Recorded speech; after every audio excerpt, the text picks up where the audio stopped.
Parati ka bang late? Or isa ka rin ba sa mga parating pinapatawag ng iyong boss or ng iyong manager dahil sa iyong mga late violations at tambak-tambak na yung iyong mga late notice sa iyong desk dahil parati kang late sa iyong trabaho?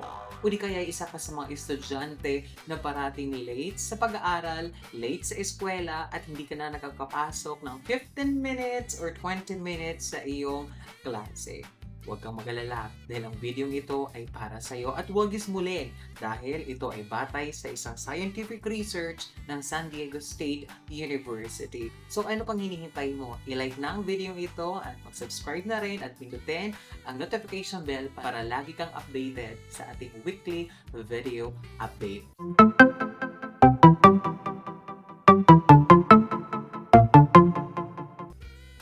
Alam mo ba na ayon sa pag-aaral na ito, late people or yung mga taong parating late sa kahit anong mang gawain or kahit mga maliliit na gawain o yung tinatawag nating mga taong mayroon ng chronic habit of being late na kahit anong gawin nila, kahit anong pilit nila na baguhin ang kanilang personality, baguhin ang kanilang attitude, baguhin ang kanilang habit, ay hindi nila nababago, ay ito yung mga taong napatunayan ng isang research na mas optimistic na tao sa kanilang pananaw sa buhay.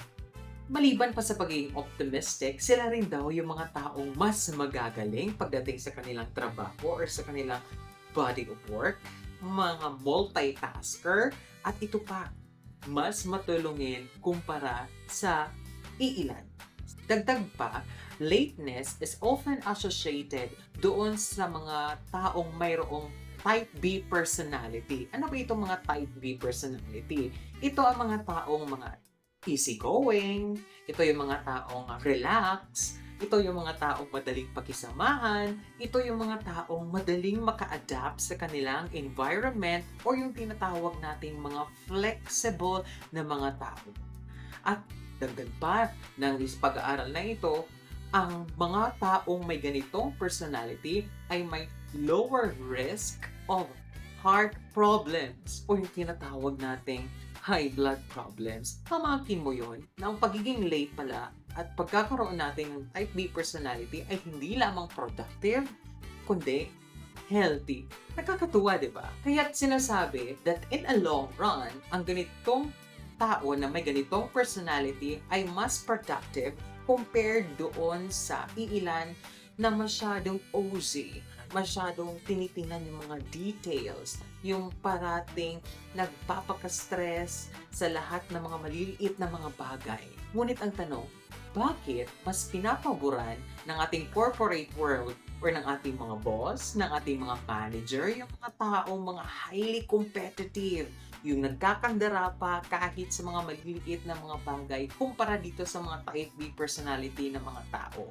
Kasi ang paliwanag ng mga psychologists at ng ating corporate world, sila kasi yung mga taong merong direct at instant at saka observable impact sa ating corporate world. Kaya sila yung parating napopromote, sila yung parating nabibigyan ng spotlight, at ang parating ng mga papagalitan is yung mga taong late, yung relax lang, at yung hindi tinitingnan yung oras sa kanilang trabaho dahil mas feeling nila mahaba ang kanilang oras para sa isang gawain. Pero, paalala ha, that ang pagiging late ay mayroon mang positive impact sa ating personality, sa ating work, mayroon din itong negative impact sa atin.